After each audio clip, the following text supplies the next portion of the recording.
তারকনাথ মন্দির বা তারকেশ্বর মন্দির ভারতের পশ্চিমবঙ্গ রাজ্যের হুগলি জেলার তারকেশ্বর শহরের একটি হিন্দু মন্দির। এটি হিন্দু দেবতা শিবের উদ্দেশ্যে নিবেদিত। এই মন্দিরে শিবকে তারকনাথ নামে পুজো করা হয়। 1729 সালে নির্মিত এই মন্দিরটি একটি আটচালা মন্দির। সুপ্রিয় দর্শক বন্ধু, এসএস ওয়ার্ল্ড চ্যানেলে আপনাদের স্বাগত। আজ আপনাদের বলবো বাংলার শিবক্ষেত্রগুলির মধ্যে শ্রাবণ মাসে তারকেশ্বরেই এত ভক্তের ভিড় কেন, কি এমন রয়েছে এই প্রাচীন শিব মন্দিরে, কেনই বা এখানে দেশ বিদেশ থেকে বিপুল ভক্তরা সমাগম হয়।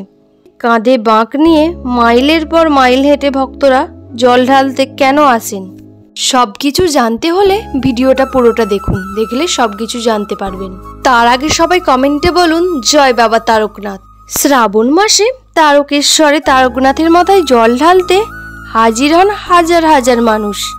বৈদ্যবাটি নিমাই তীর্থ ঘাট ও শেওড়াফুলি গঙ্গার ঘাট থেকে জল নিয়ে বাঁক কাঁধে পায় 37 কিলোমিটার পথ অতিক্রম করে শিবতীর্থ তারকেশ্বরে যান পুণ্যার্থীরা। বৈদ্যবাটি থেকে তারকেশ্বর রাস্তা দিয়ে শনিবার, রবিবার ও সোমবার চলাচল করা কার্যত দুঃসাধ্য হয়ে পড়ে। অনেকে আবার তারকেশ্বর যাওয়ার আগে দক্ষিণেশ্বর থেকে ঘটে জল ভরে নেন। তারকেশ্বর মন্দিরের উত্তরে রয়েছে একটি দুধ পুকুর। ভক্তদের বিশ্বাস দুধ পুকুরে ডুব দিয়ে স্নান করতে হয়, তারপর পুকুরের জল পাত্রে ভরে শিবের মাথায় ঢাললে সব মনস্কামনা পূর্ণ হয়।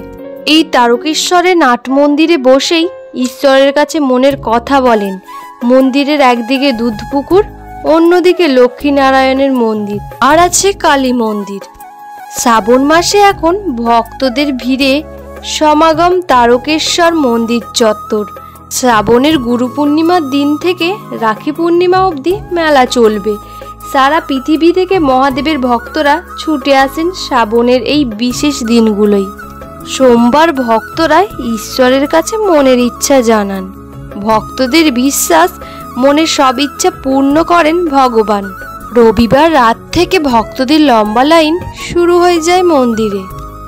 ভক্তরা জল ঢালার পাশাপাশি ফুল, বেলপাতা অর্পণ করছেন বাবা তারকনাথকে।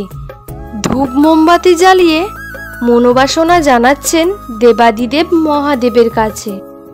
শ্রাবণের সোমবারে উপবাস ও উপাসনা করলে ভগবান শিব প্রসন্ন হন এবং সমস্ত মনের ইচ্ছা পূরণ করেন বলে ভক্তদের বিশ্বাস। শ্রাবণের এই সোমবারগুলোতে শিবের আরাধনা করলে মহাদেবের আশীর্বাদ পাওয়া যায় বলে ভক্তদের বিশ্বাস, তাই তারা ছুটে আসেন দেবাদিদেব মহাদেবের কাছে। তো এই ছিল আজকের ভিডিওটি কেমন লাগলো কমেন্টে অবশ্যই জানাবেন, আর যদি ভালো লাগে লাইক ও শেয়ার করতে ভুলবেন না।